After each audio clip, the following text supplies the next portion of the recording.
Good morning and welcome back. Today's topic of my lecture is faults and folds. Myself, Dr. Sandeep Yadav, Associate Professor in Geography, Government College, Bundi. आज जो हम पढ़ने जा रहे हैं वो है भ्रंश एवं वलन। वलन एवं भ्रंश परिवर्तन प्रकृति का नियम है। पृथ्वी के धरातल पर परिवर्तन होते रहते हैं। पृथ्वी के आंतरिक बलों के द्वारा भूपटल असमतल हो जाता है और बाह्य बल पृथ्वी को समतल करने का कार्य करते हैं। पृथ्वी की आंतरिक शक्तियों में दो प्रकार की शक्तियां हैं। एक अचानक घटने वाली, जिससे ज्वालामुखी और भूकंप उत्पन्न होते हैं, और दूसरी है पटल विरूपण। पटल विरूपण में पर्वत निर्माणकारी बल के द्वारा चट्टानों में तनाव और संपीड़न होता है। तनाव के कारण भूपटल भंग होकर भ्रंश का निर्माण करते हैं, जबकि संपीड़न के कारण परतों में मोड़ पड़ते हैं या वलन पड़ते हैं, जिससे पर्वतों की उत्पत्ति होती है। अब वास्तव में भ्रंश क्या है? आंतरिक हलचल के कारण क्षैतिज संचलन से भूखंड में तनाव उत्पन्न होता है। जब तनाव की शक्ति अत्यधिक तीव्र होती है तो विभंग तल के सहारे चट्टानों का स्थानांतरण हो जाता है। इससे उत्पन्न संरचना को भ्रंश कहते हैं। वास्तव में विभंग तल के सहारे भूखंड के खिसकने को भ्रंश का निर्माण होता है।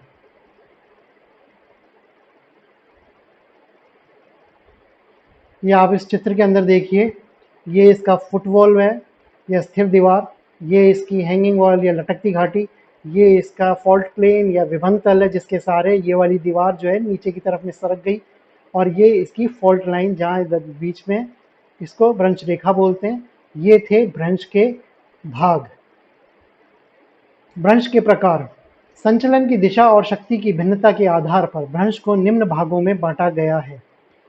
सामान्य भ्रंश या नॉर्मल फॉल्ट। भूखंड में दरारें पड़ने पर जब दोनों खंड विपरीत दिशा में सरकते हैं तो उसे सामान्य भ्रंश कहते हैं। इस चित्र में देखिए, ये लटकती दीवार है, ये स्थिर दीवार है। इन दोनों को जो है दोनों विपरीत दिशाओं में तनाव के कारण सरक रही हैं, तो इस प्रकार के जो भ्रंश बनता है उसको हम सामान्य भ्रंश कहते हैं। व्युत्क्रम भ्रंश। जब भूखंड में दरार पड़ने से दोनों एक दूसरे की ओर इस तरह से खिसकते हैं कि एक दूसरे भूखंड पर चढ़ जाता है, तो उसे व्युत्क्रम भ्रंश कहते हैं। अब आप इसमें देखिए, ये इधर से तनाव पड़ रहा है, इधर से इधर पड़ रहा है, दोनों एक ही, दोनों तरफ से दबाव डाल रहे हैं, तो ये वाली हिस्सा ऊपर चढ़ गया। तो इस प्रकार का जो भ्रंश निर्माण होता है उसको हम व्युत्क्रम भ्रंश बोलते हैं।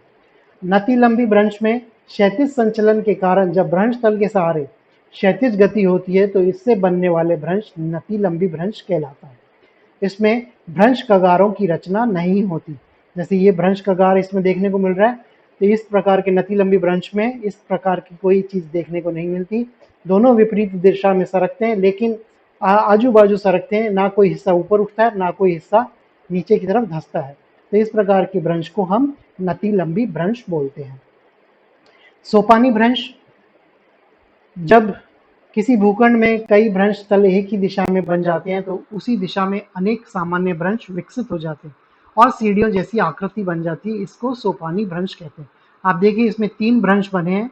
वो पहला ऊंचा रह गया, बाकी ये दूसरे का लटकती घाटी, ये इसका लटकती घाटी। इस तरीके की जब आकृति बन जाती है तो हम उसको सोपानी भ्रंश कहते हैं, क्योंकि देखने में ये सीढ़ियों जैसी आकृति हमें लग रही है। भ्रंश घाटी या रिफ्ट वैली। भ्रंश क्रिया के द्वारा जब दो सामान्य भ्रंश इस प्रकार बनते हैं कि बीच का भाग नीचे धंस जाता है, तो इस धंसे हुए भाग में घाटी का निर्माण होता है, जिसे भ्रंश घाटी कहते हैं। जर्मनी में राइन नदी की प्रसिद्ध भ्रंश घाटी 320 किलोमीटर लंबी और 32 किलोमीटर चौड़ी है। भारत में नर्मदा नदी भी भ्रंश घाटी में बहती है और अफ्रीका की प्रसिद्ध नील नदी भी भ्रंश घाटी से ही बहती है। आप इस चित्र में देखिए, ये वाला और ये वाला हिस्सा ऊपर उठा रह गया, बीच का हिस्सा नीचे धंस गया, तो ये तो पर्वत जैसे हो गए। ये बीच का धंसा हुआ भाग घाटी का निर्माण करता है, जिसको हम भ्रंश घाटी कहते हैं। होस्ट पर्वत। जब तनाव के कारण भूखंड पर दो दरारें पड़ जाती हैं और बीच के भाग के दोनों ओर के स्थलखंड नीचे धंस जाते हैं, तो बीच का भाग अवरोध की तरह खड़ा रहता है, जिसे हम ब्लॉक पर्वत कहते हैं। ये आप देखिए, ये इधर का हिस्सा और ये हिस्सा ये नीचे धंस गए, बीच का भाग वैसा कैसा ऊपर खड़ा रह गया। तो इस ऊपर खड़े वाले भाग को हम पर्वत का नाम दे देते हैं, ब्लॉक पर्वत या होस्ट पर्वत, इनको हम बोलते हैं। अब वलन क्या होता है? क्षैतिज संचलन के द्वारा भूपटल पर चट्टानों में उत्पन्न होने वाली लहरदार मोड़ों को हम वलन कहते हैं। वलन में कुछ भाग ऊपर उठ जाता है जिसको अपनति या एंटीक्लाइन कहते हैं, तथा नीचे धसे हुए भाग को सिंक्लाइन या अभिनति कहते हैं। वलन के दोनों ओर के भाग को वलन की भुजा कहा जाता है।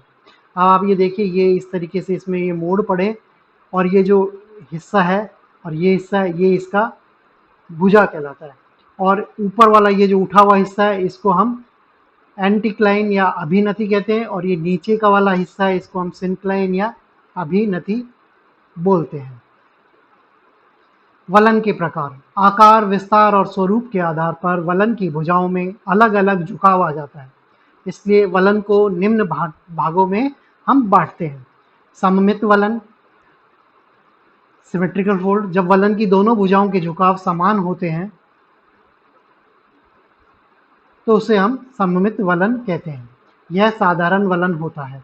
अब आप देखिए, इसको अगर हम बीच में से यहाँ से काटते हैं तो दोनों भुजाओं के जो सिरे हैं एक दूसरे पर फिट बैठते हैं या मिरर इमेज जैसे बन जाते हैं, तो उसको हम सममित वलन कहते हैं।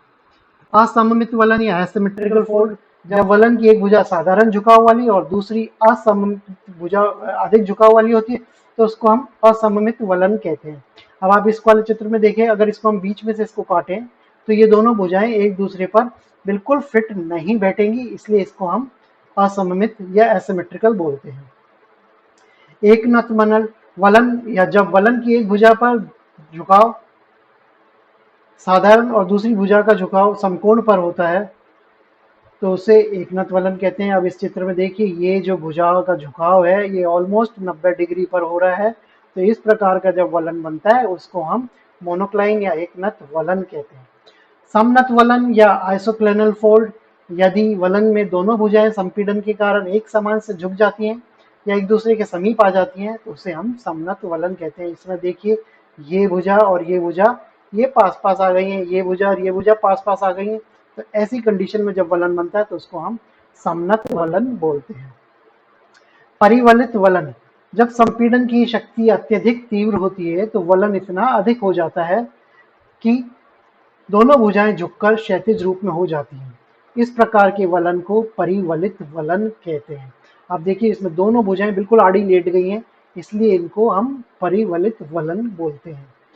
प्रतिवलन में अत्यधिक संपीड़न के कारण जब एक भुजा दूसरी भुजा पर उलट जाती है तो उसे प्रतिवलन कहते हैं। देखने में दोनों एक जैसी हैं, इसमें लेकिन ये क्षैतिज रूप में बिल्कुल आड़ी पड़ जाती हैं। इसमें एक भुजा दूसरी भुजा पर लेट जाती है, इस भुजा के ऊपर ये वाली भुजा लेटने की कोशिश कर रही है, इसको हम प्रतिवलन कहते हैं। पंखा वलन या फैन फोल्ड, जब एक विशाल वलन में कई छोटी छोटी अभिनतियां और अपनतियां बन जाती हैं तो उस वलन की आकृति पंखे जैसी हो जाती है। अब इस चित्र के अंदर देखिए, ये इसकी भुजाएं हैं, भुजाओं के अंदर आप देखिए छोटे छोटे अभिनति और अपनति बन गई, तो इस तरह की जो आकृति बनती है दूर से पंखे जैसी दिखती है। जापानी पंखा होता है जिस तरीके का, उस प्रकार की आकृति दिखती है, तो इसको हम पंखा वलन कहते हैं। ग्रीवाखंड या नापे, परिवलित मोड़ पड़ते समय जब संपीड़न ज्यादा अधिक होने लगता है तो एक वलन की भुजा टूटकर दूसरे कई किलोमीटर तक दूसरी भुजा पर चढ़ जाती है, तो उस तरह की आकृति जो बनती है उसको हम ग्रीवाखंड या नापे कहते हैं। अब इसमें देखिए, इस साइड से जो है दबाव कुछ ज़्यादा ही आ रहा है, तो ये विभंग तल के सारे ये वाला हिस्सा बहुत दूर तक सरकता हुआ इस वाले हिस्से पर चढ़ गया, तो ऐसी जब आकृति बनती है जिसको हम ग्रीवाखंड या नापे बोलते हैं। खुला वलन या ओपन फोल्ड, जब किसी वलन की दोनों भुजाओं के बीच का कोण अधिक हो तो उसे खुला वलन हम बोलते हैं। अब इस चित्र में आप देखिए, ये जो इस दोनों भुजाओं के बीच में जो कोण है बहुत अधिक है, या लगभग 60 डिग्री का मान लीजिए, तो ये ओपन फोल्ड की कैटेगरी में आता है। इसके विपरीत बंद वलन में जब किसी वलन की दोनों भुजाओं के बीच का कोण न्यूनतम हो जाता है, ये कब होता है? जब अत्यधिक संपीड़न होता है, तो ये दोनों भुजाएं पास पास आ जाती हैं, कोण इसका न्यूनतम हो जाता है। अब इस चित्र के अंदर देखिए, कोण काफी कम 20 डिग्री के आसपास है, तो इस प्रकार की जब आकृति बनती है उसको हम बंद वलन कहते हैं। तो आज हमने भ्रंश और वलन और उनके प्रकार को पढ़ा। आज के लिए इतना ही। हम शीघ्र आपके समक्ष एक दूसरे टॉपिक के साथ उपस्थित होंगे। धन्यवाद।